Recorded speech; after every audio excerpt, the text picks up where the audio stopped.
Proverbs 4:20. नीति वचन 4 उसका 20। Proverbs 4:20. This is one of my favorite passages. मेरी पसंदीदा आयतों में से I don't know एक why है। God keeps bringing me back to this passage. परमेश्वर मुझे वापस इस पर लाते रहते हैं। You know why? Because it starts with my son. If you are a son, this is for you. पता है क्यों? क्योंकि ये आयत शुरू होती है, हे मेरे बेटे, हे मेरे पुत्र। It's not अगर आप saying बेटे my हैं तो ये आपके slave. लिए। ये It's नहीं not कह रही saying मेरे my दास, servant. ये नहीं कह रही मेरे नौकर, My son. मेरे पुत्र। Are you a son? क्या आप पुत्र हैं परमेश्वर This is for के? you. तो ये आपके लिए My है। son, मेरे पुत्र, give attention to my words. मेरे वचन को ध्यान धर के सुन। Right? That means you give it the highest priority. इसका मतलब आप उसको सबसे ज्यादा अहमियत दो। My son, give attention to my words. मेरे बेटे मेरी बातों को ध्यान दे। Why? What will happen when we give attention to क्या my होगा words? जब उसकी बातों पर हम ध्यान देंगे? Incline your ear to my saying. अपने कान मेरी बातों पर लगा। Why do you need to incline your ear? क्यों अपना कान झुकाने की जरूरत है? Because God doesn't shout many times. क्योंकि परमेश्वर बहुत बार चिल्ला के बात नहीं करेगा, He speaks in a still small वो voice. एक छोटी धीमी आवाज में बात करेगा। And you need to incline. और इसीलिए आपको अपना कान झुकाना You know, पड़ेगा। you went to a marriage or a party and DJ was blasting.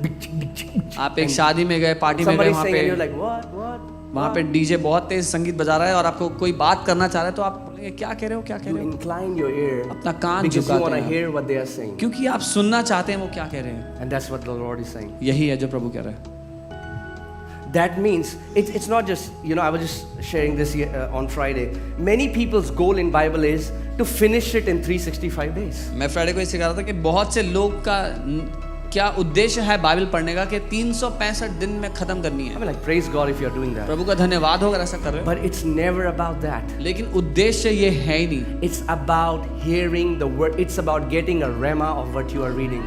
उद्देश्य ये है जो आप पढ़ रहे हो उस लिखित वचन में से जीवित वचन आपको मिल जाए। And think about this. If your goal is I have to finish 10 chapters, उदाहरण के लिए अगर आपका ये नियम उद्देश्य है कि आप आज मुझे 10 चैप्टर पढ़ने हैं and you started reading, and on the first scripture God starts speaking to you. और आपने पढ़ना शुरू किया ही था कि पहली आयत पे परमेश्वर ने आपसे कुछ बात You say, की। oh, don't disturb me right now. आपने कहा प्रभु अभी बात मत करो, Finish 10 chapters. पहले 10 चैप्टर खत्म करने हैं मुझे। No. नहीं नहीं, Then you stop at first scripture. तो पहली आयत पे रुक Let जाओ, him speak to you. उसको आपसे बात करनी Meditate है। that word day and night. जो वो कह रहा है उस पे दिन रात मनन करो। Amen? All right. So incline your ears. अपने कानों को झुका, Do not let them depart from your eyes. अपनी आंखों से उसको ओझल ना होने दे। Now, yes, we do that, but that's not just saying that paste it on the wall. हाँ हम ऐसा करते हैं, लेकिन वो ये नहीं कर रहा सिर्फ कि दीवार पर चिपका दो। The word of God has power to give you an image. परमेश्वर के वचन में ये सामर्थ्य है कि वो आपको एक तस्वीर दे दे। When the word goes in your heart, it gives you an image of a conqueror. जब वचन आपके दिल में जाता है तो आपको आपकी एक तस्वीर देता है कि आप And जयवंत हैं। God is saying, when you get that image, be faithful. Keep your eye anchored and fixed on that image that came from the word. और प्रभु ये कह रहा है कि विश्वास योग्य रहो उस तस्वीर के साथ जो आपको तब मिलती है जब वचन आपके अंदर जाता है। Amen? Keep them where? Keep them where? उसको संभाल करके रखो। कहाँ पर? You know, Friday morning, just this thought came into my heart that our greatest treasure is not the money we have in our account or our cars or our houses. Our treasure is the word that is hidden in our heart.